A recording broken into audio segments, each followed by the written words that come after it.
জাকের আলী অনিকের কপালটার কথা ভাবেন আর সৌম্য সরকারের কপালটার কথা ভাবেন, অবশ্য আমাদের কপালের কথাও ভাবতে পারেন। বাংলাদেশের এশিয়া কাপের অভিযানটা শেষ হয়েছে, দল এরপরেও সংযুক্ত আরব আমিরাত থেকে আসেনি, বরং শারজায় অবস্থান করছে। গত সপ্তাহখানেক ধরে সেখানেই প্র্যাকটিস করছে। আজকে থেকে আফগানিস্তানের বিপক্ষে টি-20 সিরিজ শুরু হচ্ছে, তারপরে আবার ওয়ানডে সিরিজ। এই যে আজকে আফগানিস্তানের বিপক্ষে বাংলাদেশের টি-20 সিরিজটা শুরু হচ্ছে, কতজন জানতেন? বা জানলেও কতজন এটা নিয়ে ভাবছেন? বরং বাংলাদেশ ক্রিকেট বোর্ডের নির্বাচনের যে সার্কাস, ওই জায়গাটাতেই আমাদের ফোকাস, ওই জায়গাটাতেই আমাদের সবার মনোযোগ। মাঠের ক্রিকেট ছাপিয়ে আমরা ওই জায়গাটাতেই বেশি করে পড়ে রয়েছি। তারপরেও ক্রিকেট তো এগোবে, খেলা তো চলবেই। আমাদের জাতীয় দলে এশিয়া কাপের ফাইনালে খেলার একটা বাস্তবসম্মত সম্ভাবনা তৈরি করেছিল, কিন্তু সেই সম্ভাবনাটা নিজেরাই আবার পায়ে দোলে পায়ে পিষে নষ্ট করেছে। এখন এখান থেকে আবার বাংলাদেশের রিকভারি ফেজে কতটা যেতে পারবো আরেকটা বিগ টুর্নামেন্টের আগে, লেটসে হচ্ছে আগামী বছর যে আমাদের টি-20 ওয়ার্ল্ড কাপ রয়েছে, ইভেন্ট টু ইভেন্ট যদি আমরা বলি, tournament to tournament, big tournament to big tournament, তাহলে এশিয়া কাপের আমাদের এই জায়গাটা থেকে শিক্ষা নিয়ে আমরা আগামী বিশ্বকাপের জন্য কতটা প্রিপেয়ার্ড হতে পারবো, এবং সেইখান থেকে মিশনটা আমাদের আজকে থেকেই শুরু হচ্ছে আফগানিস্তানের বিপক্ষে সিরিজ দিয়ে। জাকের আলী অনিকের কপালের কথা বলছিলাম এই কারণেই যে ভদ্রলোক বাংলাদেশ জাতীয় ক্রিকেট দলের ক্যাপ্টেন, যিনি এর আগে কখনোই কোনোদিন কোনো পর্যায়ে রেকগনাইজড ক্রিকেটে ক্যাপ্টেন্সি করেননি। তিনি বাংলাদেশের বয়সভিত্তিক দলগুলো, সে আন্ডার-17, আন্ডার-19, সেগুলোর ক্যাপ্টেন ছিলেন না। তিনি বাংলাদেশের ডোমেস্টিক ক্রিকেট, সেটা ডিপিএল বলুন কিংবা বিপিএল বলুন কিংবা ধরেন এনসিএল বলুন, কোথাও তিনি আসলে ক্যাপ্টেন ছিলেন না। ডেজিগনেটেড ক্যাপ্টেন তিনি কোনো জায়গাটাতেই ছিলেন না। অথচ জাতীয় দলে এসে তিনি ক্যাপ্টেন হয়ে গেছেন। লিটন দাসের অনুপস্থিতিতে এশিয়া কাপের শেষ দুইটা ম্যাচ সুপার 4-এ ভারত এবং পাকিস্তানের বিপক্ষে ক্যাপ্টেন্সি করেছেন। আর লিটন যেহেতু এই আফগানিস্তানের বিপক্ষে টি-20 সিরিজ থেকেও রুলড আউট হয়ে গিয়েছেন, ফলে এই সিরিজটাতেও দলের ক্যাপ্টেন্সি জাকের আলী অনেকেই করছেন। কপালের কথা এই জন্যই বলছি যে কোনো পর্যায়ে যিনি ক্যাপ্টেন্সি করেননি এবং এই দলটারও তিনি আসলে ডেজিগনেটেড ভাইস ক্যাপ্টেন না, অথচ লিটন দাসের অনুপস্থিতিতে তাকে ক্যাপ্টেন্সিটা দিয়ে দেওয়া হয়েছে। মোহাম্মদ সালাউদ্দিন ভাই, তিনি যে কোচিং স্টাফে সিনিয়র সহকারী কোচ হিসেবে রয়েছেন, তিনি তার নেপোটিজমের জায়গাটা ভালোই দেখাচ্ছেন। জাকের আলী অনিকের জন্য কিন্তু এই সিরিজটা গুরুত্বপূর্ণ, খুবই গুরুত্বপূর্ণ। একে তো বিভিন্ন সময়ে তার বিভিন্ন ব্যর্থতা রয়েছে, তবে সেগুলো আবার একটু আড়ালেও চলে যেত, কিন্তু যখন এবার তিনি ক্যাপ্টেন হয়েছেন, পুরো জিনিসটা কিন্তু অনেক বেশি এক্সপোজ হয়ে যাচ্ছে। স্পেশালি এই টুর্নামেন্ট শুরু করার আগে তার ওই পাওয়ার হিটিং নিয়ে, আমাদের যে ফিনিশার তিনি সেইটা নিয়ে, জুলিয়ান উডের সাথে কাজ নিয়ে, সেগুলো নিয়ে অনেক আলোচনা, অনেক কথাবার্তা হয়েছে। এবং কিন্তু ফাইনালি গিয়ে আমরা পারফরমেন্স দেখলাম যে এশিয়া কাপের 6টা ম্যাচ খেলে তিনি একটা ছক্কাও মারতে পারেন নাই। এবং সেইটার সূত্র ধরে আমি একটা ভিডিও করে দেখিয়েছিলাম যে বিগ টুর্নামেন্ট যখন আপনি হিসাব করবেন, টি-20 যদি আমরা হিসাব করি, এই এশিয়া কাপের 6টা ম্যাচ, গত টি-20 ওয়ার্ল্ড কাপের 4টা ম্যাচ, এই 10টা ম্যাচ মিলিয়ে জাকের আলী অনেক রান করেছেন মাত্র 106, এবং এইখানটাতে তার স্ট্রাইক রেট 100-র নিচে।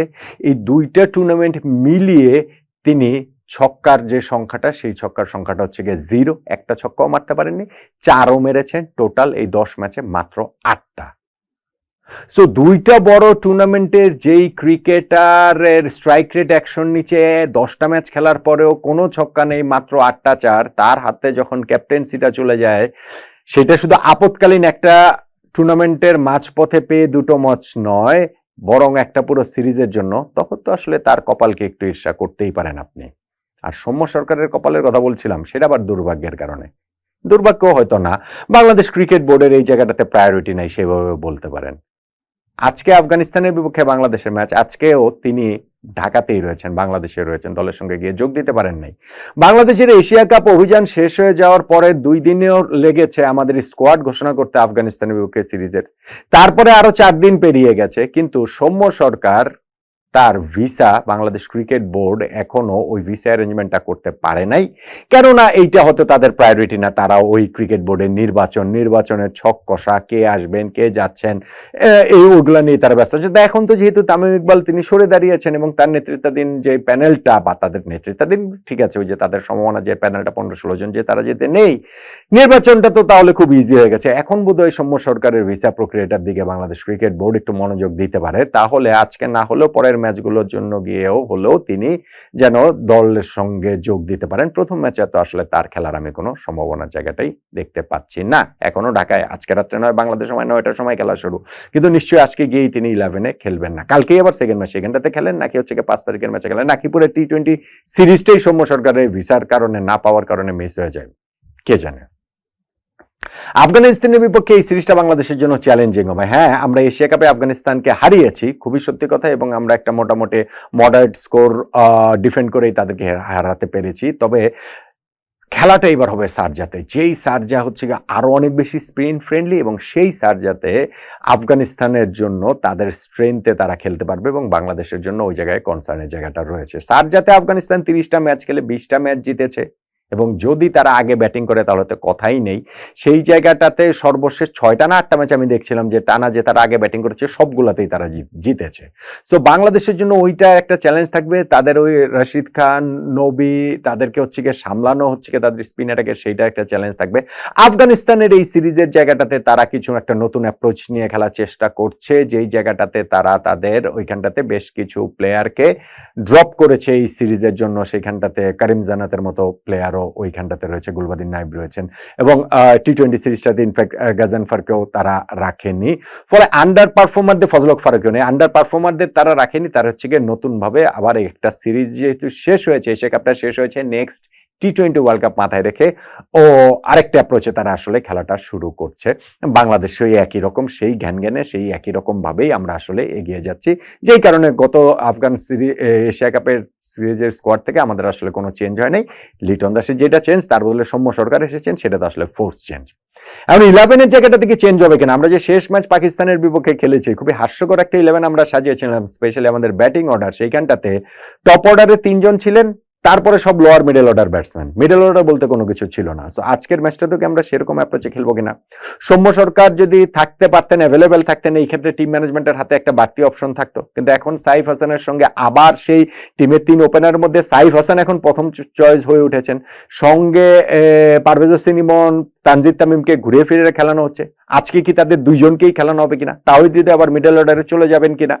ওই পাকিস্তানের বিপক্ষে ম্যাচে যে জঘন্য ব্যাটিং করেছে আমাদের মিডল অর্ডারে সেই শেখ মাহেদি কিংবা নুরুল হাসান সোহান কিংবা জাকের আলী অনেকরা, তারা কি আসলে আজকের ওই কি বলে চলে ওই জায়গাটা থেকে তারা ঘুরে দাঁড়াতে পারবেন কিনা। স্পিন অ্যাটাকে বা বোলিং অ্যাটাকের ওই জায়গাটাতে আমরা কি আফগানিস্তানের বিপক্ষে 6-5 ফর্মুলাতেই যাব, 6 ব্যাটসম্যান 5 বোলার নিয়ে যাব, এবং সেইখানটাতেও কি আমরা 2 স্পিনার এবং 3 পেসার নিয়ে যাব, নাকি শারজাতে যেহেতু উইকেট অনেক বেশি স্পিন ফ্রেন্ডলি, আবুধাবির চেয়ে দুবাইয়ের চেয়েও বেশি, তো ওইখানটাতে আমরা 3 স্পিনার নিয়ে আসলে খেলবো কিনা। সেই ক্ষেত্রে রিশাদ, নাসুম, শেখ মাহেদি সবাইকেই খেলানো হতে পারে, আর 2 পেসার হলে সেইখানটাতে তো আমাদের মুস্তাফিজ, তাসকিন তারাই, তাদেরই ফার্স্ট চয়েস হওয়ার কথা। রেস্ট টেস্টের বিষয়টি সেগুলো আসলে মানে মাথায় রেখেও ওইটা বলতে হচ্ছে। সো আজকে আফগানিস্তানের বিপক্ষে এই সিরিজটা যে শুরু হচ্ছে সেটা একটু লো কি সিরিজ, এটা আসলে ঠিক ওরকম হাইপ নাই। এশিয়া কাপটা জাস্ট শেষ হয়েছে, এবং সেইখানটাতে শেষ পর্যায়ে গিয়ে আমাদের যে স্বপ্নভঙ্গটা হয়েছে, ফাইনালে খেলতে পারিনি, সেই কারণেই আমাদের কি বলা চলে যে একটুখানি ওইখানটাতে আমাদের হাইপটা কম। আর বিসিবি নির্বাচন নিয়ে হাইপটা এত বেশি for all the wrong reasons, সেই কারণেও এই আফগানিস্তান সিরিজের দিকটাতে আমরা হাইপটা আসলে একটু কম বলে আমার কাছে মনে হচ্ছে, আগ্রহের জায়গাটা কম। তবে ক্যাপ্টেন জাকের আলীর যে লাক, সেই লাকের ছোঁয়ায় যদি বাংলাদেশ আবার এই সিরিজটা আফগানিস্তানকে হারিয়ে দিতে পারে, দ্বিপাক্ষিক সিরিজে তো আমরা ভালো খেলি, আমরা বিগ টুর্নামেন্টে যে পারি না, কিন্তু দ্বিপাক্ষিক সিরিজে তো আমরা এশিয়া কাপের আগেও তো পাকিস্তানকে হারিয়েছি, শ্রীলঙ্কাকে হারিয়েছি, নেদারল্যান্ডস এটা নয় বাদে দিলাম। সো এইখানটাতে বাংলাদেশ একটা ফাইট শো করবে, এবং আফগানিস্তানের বিপক্ষে series I am not sure যে বাংলাদেশ আসলে ফেভারিট হিসেবে সিরিজ খেলতে নামবে কিনা। এশিয়া কাপে আমরা তাদেরকে হারিয়েছি, আমরা সুপার 4-এ খেলেছি, আফগানিস্তান সুপার 4-এ খেলেনি, কিন্তু যখন আমরা শারজাতে দ্বিপাক্ষিক সিরিজ আফগানিস্তানের বিপক্ষে খেলছি, আমার মনে হয় না যে বাংলাদেশ এই সিরিজ ফেভারিট হিসাবে খেলতে নামবে, বরং কিছুটা আন্ডারডগ থেকেই বাংলাদেশ খেলতে নামবে, এবং সেই আন্ডারডগ বাংলাদেশ, লিটন দাসবিহীন বাংলাদেশ, জাকের আলী অনিকের বাংলাদেশ কি আফগানিস্তানকে হারিয়ে সিরিজটা জিততে পারবে? সেই ক্ষেত্রে আজকে প্রথম ম্যাচ জেতাটা তো ভীষণ ভীষণ